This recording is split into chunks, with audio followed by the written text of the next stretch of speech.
It takes true grit to make sandpaper, as in abrasive grains.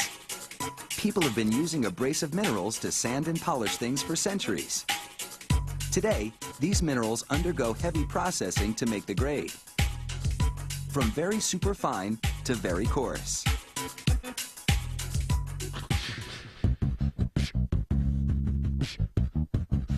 Whether you're working on metal or wood, the right grade of abrasive grit is essential for finishing the job.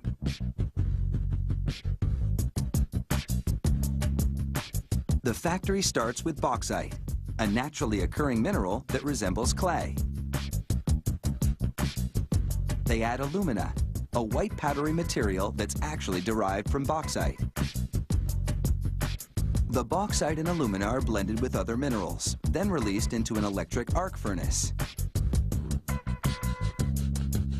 Here, 3 large electrodes use intense electrical current to heat the mix to over 3,600 degrees Fahrenheit.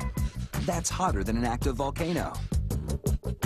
In fact, the mixture looks a lot like lava as the minerals melt and blend together.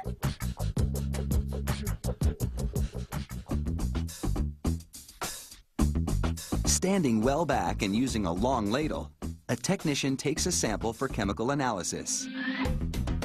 If the mix is right, the molten minerals are emptied into a big steel pot.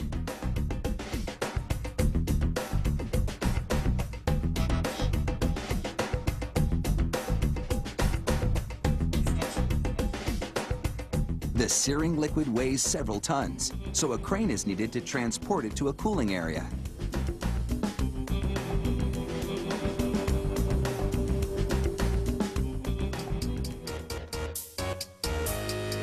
"24 hours later, with the material hardened, it's time to bring in the wrecking ball. It cracks open the hardened concoction, which is still quite hot at the core.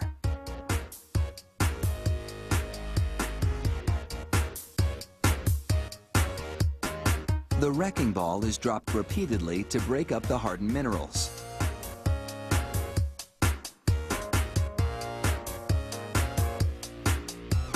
Next, the lumps of abrasive material are transferred to a conveyor system.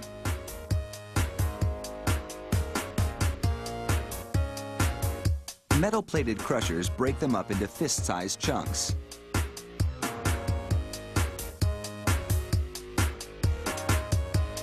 A magnet picks up any excess iron.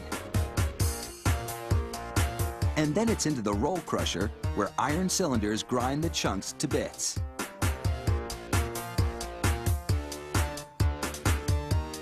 Workers assemble screens in decreasing mesh sizes to make a kind of shaking sieve. It sifts the mineral particles through the screen with largest mesh first, then continues to sort the grits in progressively smaller sizes. For some perspective, we placed a quarter against the various mesh sizes. As you can see, only the finest particles could pass through the tightest weave.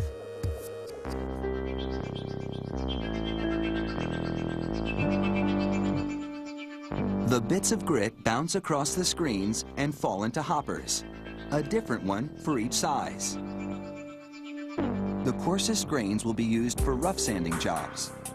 The smaller the grain, the finer the finish.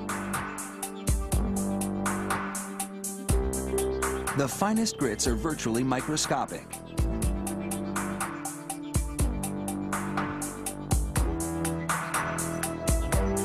The next step is to inspect the grain shape. A sample is funneled into a cup. Then it's weighed. A higher weight means the bits are densely stacked and therefore blockish in shape with blunt edges. A lower weight means they're flat and sharp.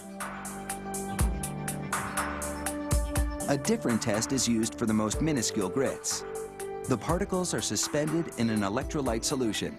Then, an electrical charge is applied. This allows inspectors to count and evaluate the grits via computer. Now, these abrasive grits are ready to be packaged and shipped out.